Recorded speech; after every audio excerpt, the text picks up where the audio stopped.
kasus pelecehan dan perbuatan tidak menyenangkan, perbuatan kasar yang dilakukan oleh Rasman di ruang pengadilan di bulan Februari 2025 dilaporkan oleh Ketua Pengadilan Negeri Jakarta Utara ke Bareskrim, dan setelah dilakukan penyelidikan hampir 3 bulan, setelah diperiksa semua saksi termasuk semua hakim, akhirnya Bareskrim di bulan Mei telah meningkatkan penyelidikan menjadi penyidikan. Bahkan SPDP surat laporan telah dimulai perkara oleh Mabes Polri telah dikirim ke Kejaksaan. Artinya bakal ada tersangka dalam waktu dekat. Dan Anda sudah pasti menduga siapa tersangka tersebut, karena yang dilaporkan itu kan pelaku utamanya kan adalah Rasman. Jadi dalam waktu dekat kemungkinan besar akan ada tersangka, karena memang itu pun sebenarnya terlalu terlambat. Kalau itu di Singapura atau di Amerika terjadi, dalam hitungan jam udah masuk penjara tuh. Menghina hakim di depan di ruang pengadilan itu namanya contempt of court. Kalau di Amerika atau di Inggris itu tidak perlu ke polisi, langsung hakim bakal memerintahkan masuk langsung penjara. Kalau kita masih memakai kita undang-undang hukum pidana yang lama. Oke, abang sendiri rencana kapan akan? Saya akan datang ke Bareskrim hari Senin sekitar kurang lebih jam 10 pagi untuk di BAP. Saya kira semua saksi juga dipanggil ulang karena ini sudah penyidikan. Jadi inilah bukti bahwa Rasman itu sudah salah memilih lawan. Terlalu berat saya melawan dia. Kalau saya pakai otak selalu.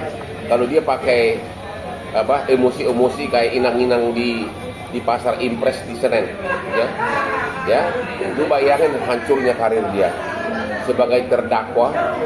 Terus surat basnya dibekukan oleh Pengadilan Tinggi, dan itu adalah atas perintah Mahkamah Agung, ya.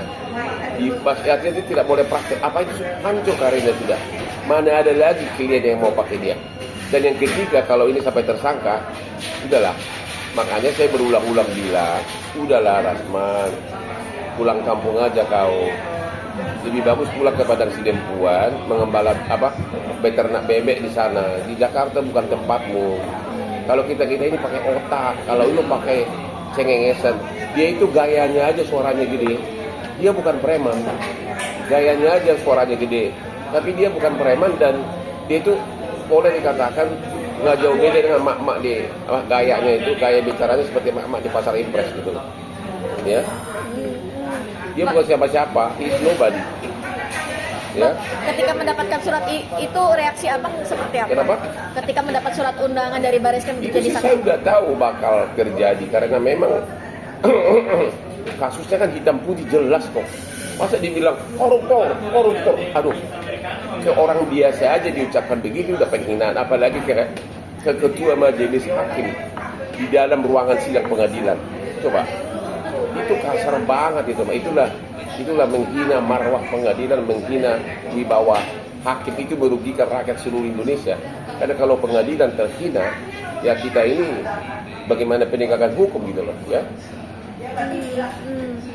Tapi bang melihat ini saya nggak tahu apakah tersangka lain bakal kena gitu, karena kan laporan ketua pengadilan negeri itu kan Rasman dan kawan-kawan, ya.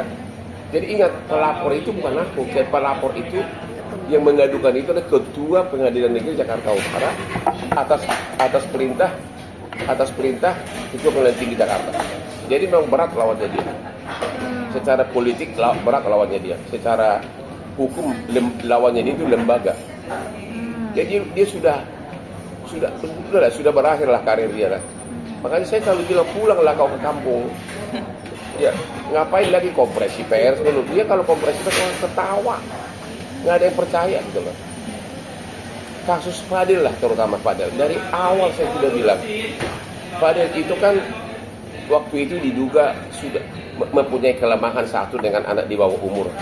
Saya sudah bilang dari awal, kalau you punya kelemahan hukum, jangan kau terlalu banyak viral. Jangan kau terlalu banyak konferensi pers. Malah dia nari-nari, ya, di sampingnya pengacaranya si botak itu. Ya, itulah salah advice total. Harusnya silent, ya, tutup kelemahannya atau berusaha berdamai. Ini malah nari-nari, akhirnya sekarang di penjara baru minta maaf, ya. Itu makanya itu pengacaranya kan si Fadil kan mengatakan dia berbohong. Berbohong kapan? Apakah berbohong pada waktu pengacaranya masih dia? Makanya perlu diperiksa itu, ya. Harusnya polisi bergerak ke arah obstruction of justice, menghalangi penyidikan. Harusnya diperiksa itu, ya. Dan dia ngaku berbohong apa gitu loh? Harus diperiksa. Dan pengacara yang terlalu banyak dipecat oleh kliennya gara-gara masalah adalah si botak itu. Banyak benar kasus yang jadi, termasuk si Dr. Richard Lee, ya. Udahlah, oke. Mau gimana sih? Anak kemarin gitu mau lawan Hotman Paris, kalau bukan pakai otak selalu. Dan saya udah dokter hukum, dia baru merantau ke Jakarta, oke? Oke? Dan saya pengacara internasional puluhan tahun, oke?